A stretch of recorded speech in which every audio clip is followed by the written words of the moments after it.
guys, this is a little exclusive for the Mr. Matt channel, and this goes into more of the vlog sphere kind of thing. This is not my typical forte, right? My forte. One of those is a word, maybe both. I don't know. One of them fits what I'm trying to say.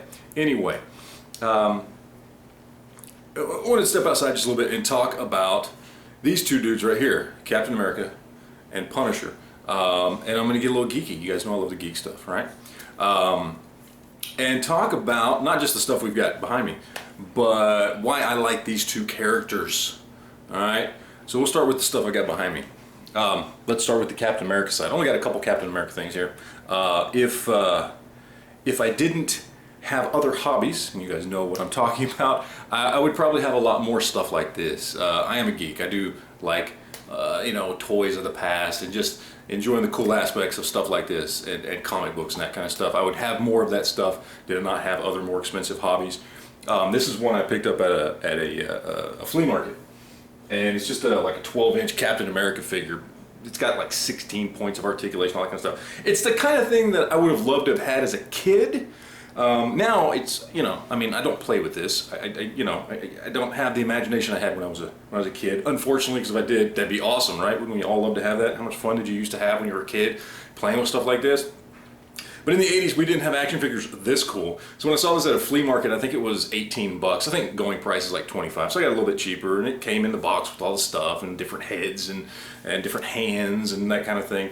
The shield was a bitch to get on, I tell you what. And it can come off and you can pop it on his back and that kind of thing. But it's pretty cool. It's just a cool, very articulated action figure. I thought it would look good in the background on the videos. It's just kind of cool to have. So, I've got that. The picture, I picked that up on eBay, I think for like $5. I just thought it was really cool. There's just something, I don't know. It's just a print. It's on like canvas. It's just a print on canvas. $5 is cheap, but I just like the look of it. It looks like it's something stamped over an old piece of newspaper or something like that, and I just thought it was cool. The comic books, what I've got here is I've got Punisher Armory #1. If you like guns and gear, you should get one of those, or just check out. They're all fairly cheap. I think #1 is like $15, but other than that, all the rest of the issues are really, really cheap. You can pick them up for $1 or $2 a piece, and it's just cool. It's just a visual spectacle of just him looking at and talking about all his gear and his guns and all the different equipment that he uses, and it's really cool. It's a fun read. So those are definitely worth checking out. But then we've got Punisher Warzone. This is Punisher in the 90s, going all extreme. It's got a cool cutout cover, and I actually had that back in the 90s when I was collecting comic books as a kid. Back, I don't know, it was probably 93, 94, something like that. So I was like 14 to 16, I don't even know.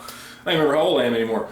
But I picked that one up, and I got them all framed. And we got Punisher War Journal #1, which is cool. It's his war journal. It's him talking. A lot of the stuff has to do with him talking about a lot of the stuff that he was doing back in Vietnam, because he was a Vietnam veteran that came back and became a cop and was studying to be a priest before his family was killed, and that kind of stuff. And it's cool. It's a good read. And then, of course, we've got The Punisher #1. That's his #1 for his ongoing series. The only one I don't have that I really want is the #1 for the Punisher limited series, which premiered before the ongoing series. Those are kind of expensive. The cheapest ones I can find are like $80, $90, and I'm just not that much into comics anymore. If I run across a good deal, I will pick one up. And those are all near mint condition. They're in great shape.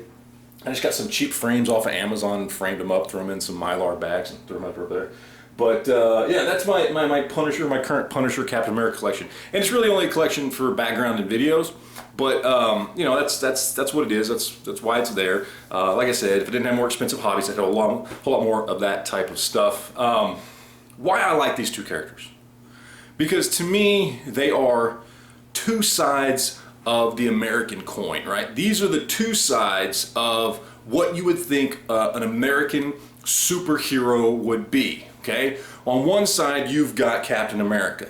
You've got the, oh gosh, stand up, all American, doesn't cuss, good guy who just wants to save the day and help everybody live, you know, in true freedom and liberty, you know, all that American way stuff. I mean, he's way more patriotic than Superman was, right? Like, he's just the typical American, right? And he just wants to do the right thing, and he cares about American way of life and American values. That's that side of the coin. The other side of the coin is, shoot him. You screwed me over, you killed my family, I'm gonna shoot you in the face. And if you're a bad guy trying to hurt other people, I'm gonna shoot you in the face. And as bad as that sounds, those are two sides of the quote-unquote American coin when it comes to superheroes, and that's why I like them. To me, these are the two most honest American superheroes there are in comic books. I mean, they just are. And that's why I like Captain America and Punisher. So there it is. There's my video. I just want to show that stuff off. Again, this is just for the one Mr. Matt channel. For those of you over there who like the geek stuff, cool. If not, don't watch. It's fine. Go watch the other stuff I do. But that's pretty much it. Thank you guys for sticking around, and we'll see you next time.